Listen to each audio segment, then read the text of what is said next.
Okay, hello. Good morning, everybody.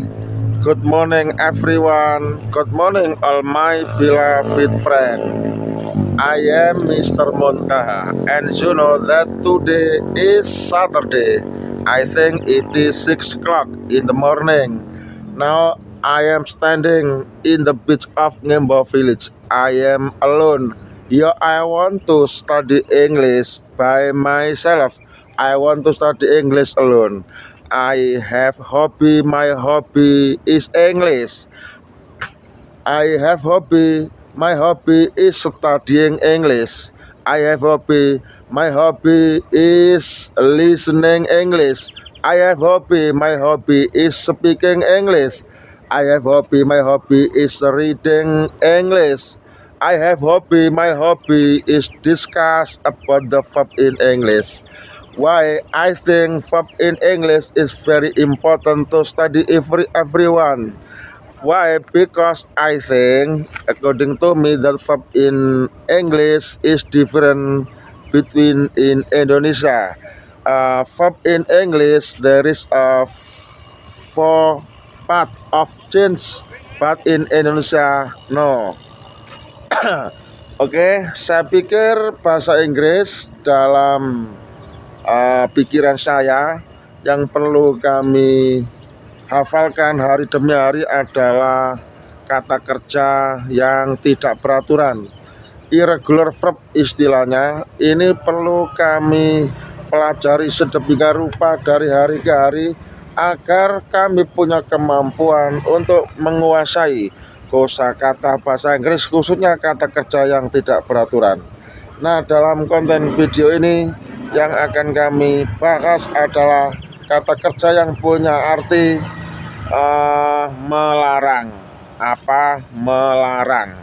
Melarang kalau kita ucapkan dalam bahasa Inggris bisa kita sebut forbid, ditulis FORBID, dibaca forbid.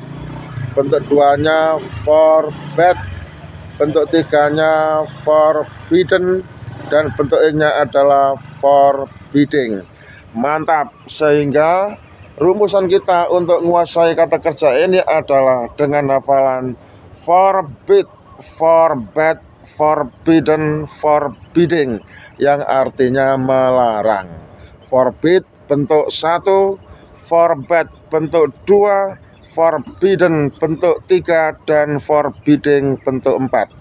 Oke, mantap. Setelah kita kuasai 4 perubahan kata kerja tersebut, maka sekarang kita akan coba untuk bikin contoh dalam kalimat sederhana. Contohnya seperti ini, misal saya melarang anak saya pergi keluar setiap malam setiap hari. Bagaimana kalau kita ucapkan dalam bahasa Inggris? Maka bisa kita ucapkan I forbid my son to go out at night every day. Saya ulang, I forbid my son to go out at night every day. Saya melarang anak saya pergi keluar setiap malam, pada malam hari setiap hari. Untuk negatifnya, I don't forbid my son to go out at night every day. Saya tidak melarang anak saya pergi keluar setiap malam, pada malam hari setiap hari.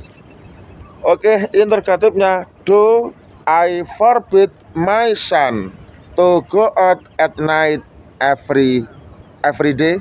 Apakah saya melarang anak saya pergi keluar pada malam hari setiap hari? Nah, mantap, seperti itu contoh verb satunya.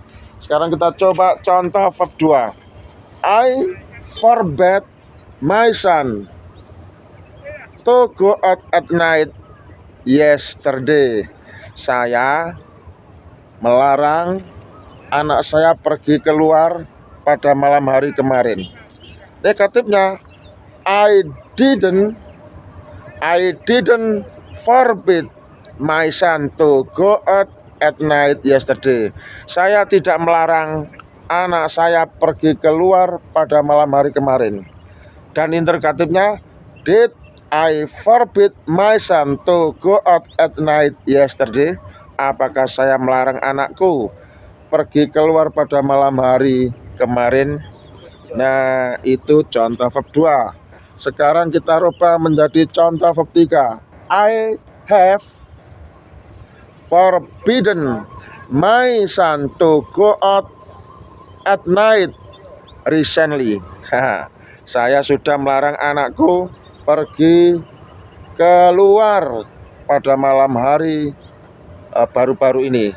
Negatifnya, I haven't forbidden my son to go out at night recently.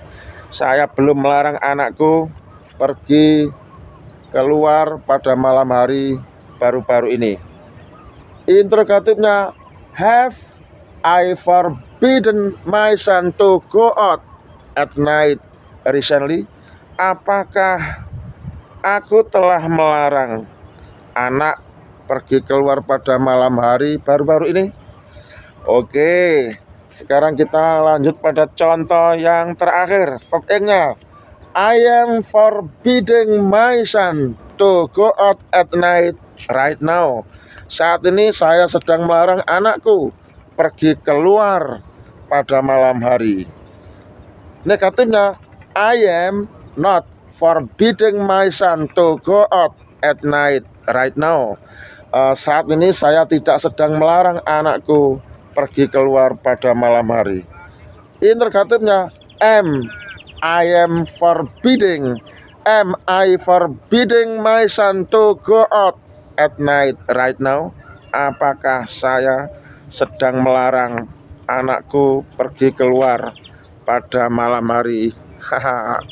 Itulah contoh kata kerja dalam bahasa Inggris forbid, forbade, forbidden, forbidding yang sudah kami buat contoh sederhana dalam bahasa Inggris dalam konten ini. Semoga bermanfaat.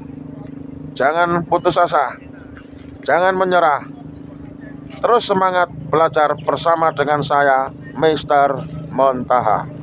Dan terima salam apa adanya, bukan ada apanya. Wassalam, mantap. Selamat belajar, semoga sukses.